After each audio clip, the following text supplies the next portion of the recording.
Oh, Peter Flynn, you're on the road again. On the road again for the fifth and last canvas. Is the fifth? Is the fifth? Yeah, it'll be my fifth. I'll have 10 years done in the town council, and I did 10 years. This will be 10 years in the county council.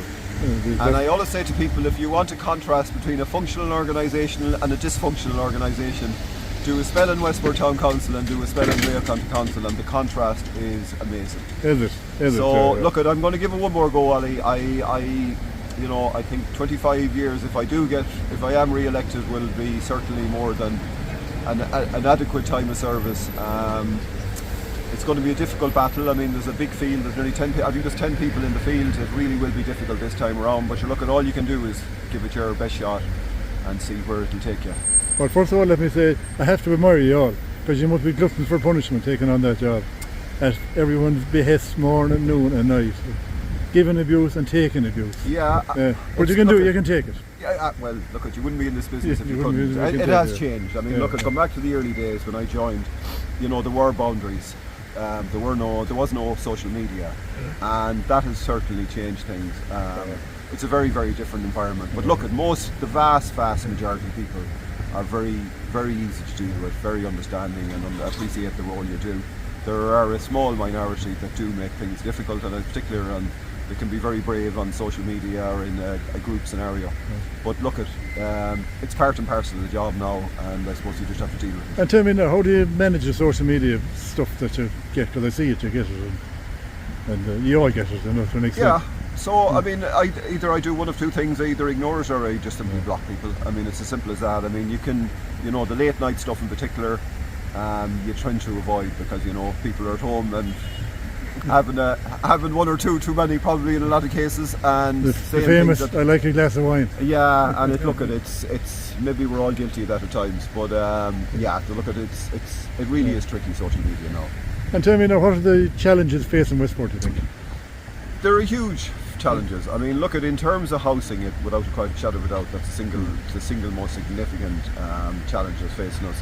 I think in terms of. But that's nationwide. That's worldwide. It is, but it's a particular one in Westport. I mean, I was down in Monomore last Friday. 535,000 now for a 4-bedroom house down there. Beautiful estate.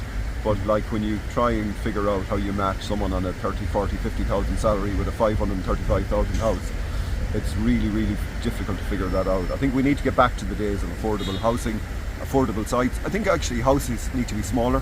And I don't mean to be controversial about it, but I mean, you see now most houses are 2,000 square metres or 2,000 square foot plus. I think we need to go back to the days when people were building houses that were 1,300, 1,400 square foot. Families are smaller, and the needs should be that bit less as well. Other aspects of Westport, I think the whole town centre, getting business into our town centre, getting regeneration of our towns, getting rid of derelict properties has become a huge problem, not only in Westport but right across the country. I don't think councils have been proactive enough in using the powers that they have in terms of CPO and derelict properties, and forcing people to either move on them themselves or actually take control of them. I gave the example recently. Westport Town Council in a typical year would CPO in the region of 5 derelict properties. Mayo County Council since 2014 have CPO'd 5 derelict properties in the entirety of the county since over 9 years, which really does give a true contrast of the way councils operate and the effectiveness of the town council versus the ineffectiveness of the council. And is the funding there to buy them? Absolutely, yeah. So, I mean, the government are often criticised for different schemes, but to be fair to them in relation to derelict properties and vacant homes, there's a €75,000 grant now available to help renovate derelict properties. There's also a scheme available where they've given funding now directly to the council that will allow them to fund the purchase of derelict properties and allow them to put them back on the market again. So there's no excuses for derelict properties in any part of our town or villages. And has anybody been assigned to chase this down? Well, it's like everything in life, Ollie, and when it comes to council, where does the buck stop and where does the responsibility lie? Everybody is always. But to your knowledge, has anybody been assigned to look after this?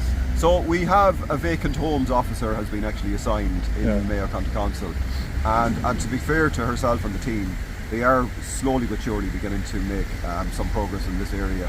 And hopefully we will see this fast track, because we really can't wait for kind of the slowly kind of movement in terms of housing. We really need to accelerate the delivery of housing. And is there any good points you can point out about Westport? Look, the reason I'm running for election is because of my love of Westport, my love of West Mayo. I think we're blessed to live in an absolutely special part of the world. The reason all of us tog out as politicians or aspiring politicians is to try and make it a better place, try to improve it, try to improve the facilities, try to improve it as a town and as a place to live. And it's about, creating that whole community spirit within it. And I think we're very, very lucky to have that in Mayo and towns like Westport, Newport and Louisburg. And it's continued to build on that. And as councillors, I think we've a really important role as community leaders to lead by example, to bring people with us, to kind of go away from this kind of polarisation that's happening in society and particularly in politics, and bringing people together is one of the key tasks that I believe as a councillor we have. And why is there so much negativism around? If we have one of the best economies in the world, we're functioning very well, we have best education, one of the best education systems in the world, we're in the top 10 of nearly everything. Why are we moaning? Well, I think as a nation we tend to like to look on the bleaker side of things at times, and look, there's an awful lot of good things happening. I mean, you go back to the 70s and 80s when it really was a bleak time. We go back to the 50s and I was around. Well, thankfully I didn't make that. I didn't make that decade. But look, I mean, in terms of employment, in terms of the standard of living we have, there's no question about it. We've moved on, no end. I mean, there's no comparison. I mean, when I left school in the 80s, the vast majority of my class immigrated out of the country. Most of them have returned since, and which is fantastic to see. But there are challenges. I mean, the whole migration thing is a major issue, and there is no magic bullet, the silver bullet that's going to resolve it. Housing is a huge challenge, and we do need to come up with innovative ways to try and get people. I mean, housing has always been a problem. I go back to when I bought my first house in the 90s, Long and Marie. We really struggled to get on the property ladder at the time, but we did eventually. So it's not a new problem. The whole situation with our health service is, again, there's bad stories, but there's an awful lot of good things happening within the health service.